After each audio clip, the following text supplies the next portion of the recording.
And what is up YouTube? How's it going? So this is a workout that I've done in Switzerland with my friend Arendil. It was in the No Limit gym, as you can see on the screen. A very hardcore old school gym. I made a little gym tour.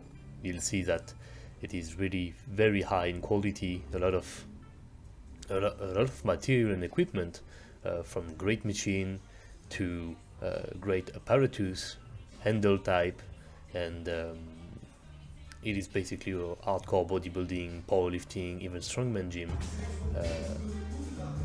Most of the guys there are very, very big, and the owner, as you can see on the screen, has a lot of humor and a great sense of humor as well. He really created a great atmosphere and a great gym, and yeah, I was able to try it, and you'll see today lower body workout. Welcome to the Gainesville. I made Arendil follow me through something he never did before, which is one of my workouts, and yeah, it was very nice. You'll see it in a moment. For now, you can just appreciate how great the environment is. A lot of really heavy weight, a lot of high quality equipment, as I said earlier, and yeah, you can just have a bad workout in there. Yeah, so we've started with a warm-up, of course. I don't see many people warm up or actually showing it, so that's why I'm always showing what I do in the last few videos. It is paramount. I will make a warm-up guide shortly, but you have to keep in mind that keeping the warm-up is one of the ways you can really have a bad workout and increase your risk of injuries, as I say on the screen right now. So make sure to warm up. Even if you look goofy, even if it takes 5 to 10 minutes, just warming up with weight is not enough to actually be ready. So as you can see right now, I'm showing Arendil how to do a perfect rack pull. And one of the key problems he had was his right lat, which was too tight. And I had to massage him because he had a lot of muscle knot. And that's the price to pay when you're really a high-level calisthenic athlete, because, of course, the lat is one of the muscles that is very, very used in calisthenic movement. And yeah, you have to make sure everything is fine. And of course, cramping in the lat while you're doing deadlift is not good. So make sure everything is okay. That's what I was doing, massaging the lat, even trying the teres major, the biceps too, because it's often linked, you know. And it was going pretty fine. He did very well in his workout. So yeah, but if something is wrong, do not be afraid to take a bit more time on it and to make sure everything is fine. And if something is still wrong after you took a lot of time for it, well, maybe it's not a good day to go ham in the gym. All right, as you can see here, is too good for the abduction. And here is me showing him how to do a good rack pull. And block pulling is exactly the same. Many people get it wrong because they think block pull and rack pull are just partial deadlift. But the thing is that with deadlift, you're pushing the floor. You're pulling off the floor. So you have to push the floor, and this use leg drive, right? While on block pull and rack pull, there is no leg drive. If you're trying to use leg drive on it, you're doing it too long. And that's why so many people have no transfer whatsoever when they're doing block pull and they're training their deadlift. Block pull and rack pull are full hip extension, as you can see on the screen right now. This is what I'm showing him. I'm telling him, keep your back neutral and just fire your glutes and hamstring. All right? So this is his first take. Keep in mind, yet again, he's a calisthenic athlete. He never did that. So you'll see he's actually handling his own very well for someone that has no habit of lifting weights. I think the only thing he did with weights was deadlift and chin-up. Not deadlift, dips and chin-up with added weight. That's it, and some squat. He really had no experience with block pull, so that's why I'm taking the time to correct him. Then it's my turn.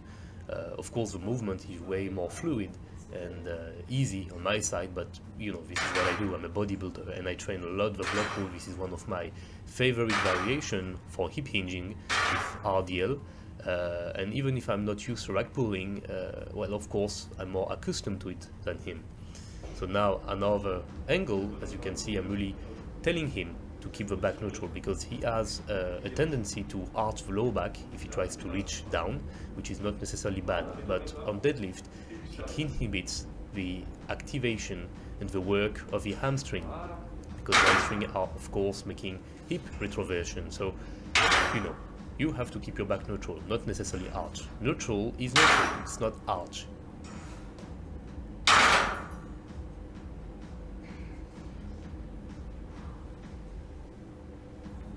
As you can see here, he's trying to go down and sit back, which is not necessarily a good idea when you're doing block pull.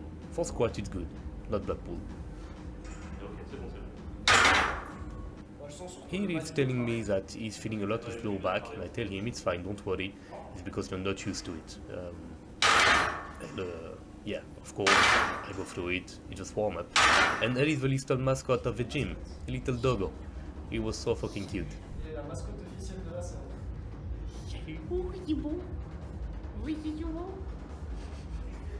Comment il tendine.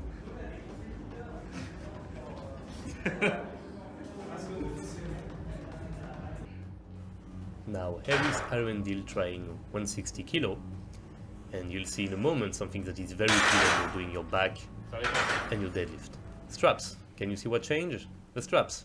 He did 1 rep and it was hard, and now look, just with straps aided. Boom, 2 reps. Keep in mind it was basically back to back during the 2 sets. And this is why straps are paramount when you're doing your pulling, your back workout. It can really help you do more work, be less fatigued with it, and of course pull way higher weights, which wouldn't be possible with only relying on your grip. As for me, the walking set were 2 sets of 2 with 5 plates.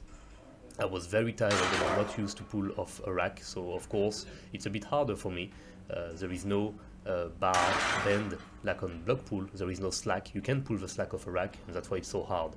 So still happy with it because I do not pull often in a rack, but of course it's very stressful. And yeah, with all the hiking we did basically every day, plus the training, plus the fact that I wasn't sleeping a lot prior to coming to Switzerland and during my stay here, it wasn't like I was going to peak anyway, but I take it. Yeah, I'm not here to peak like on random exercise I basically never do. And as for Arundel, pretty sure it's yet again. No, it's not 160, it's 180. I will write it on the screen anyway. And now we go on to shrugs.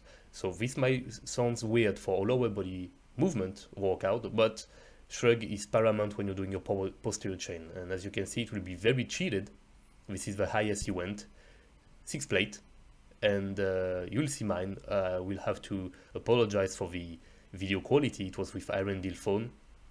And yeah, most of you ask me, how do I have my trap so big? How am I so yoked despite the fact that I'm natural and that I'm not using anything juice related?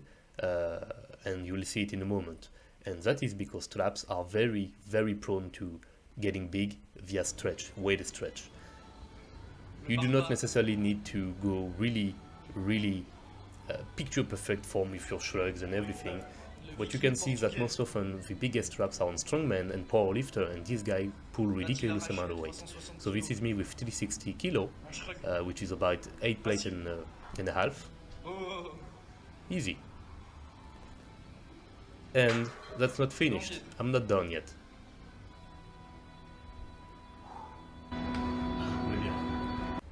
Quand tu veux.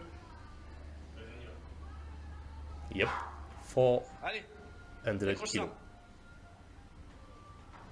Oh, wow. Shit.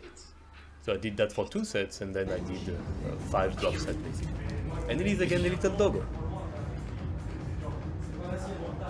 Tu veux pas? No?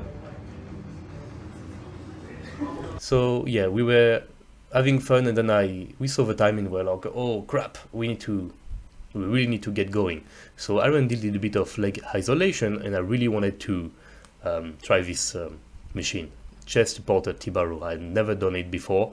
It was very nice. I really like the stretch at the bottom, and this angle just can be replicated with free weights, and even with a normal free weight T-bar. So yeah, and afterward we only had time for 2 sets of hack squats. So I went very light because earlier during this month, it was filmed in late April, earlier this month I had a huge problem with my adductor, my left adductor. I did a pubalgia, which is basically a tendinitis of adductor, and it was very, very painful, so painful that many doctors thought I had a hernia, and it was very, very bad, but it's not, fortunately.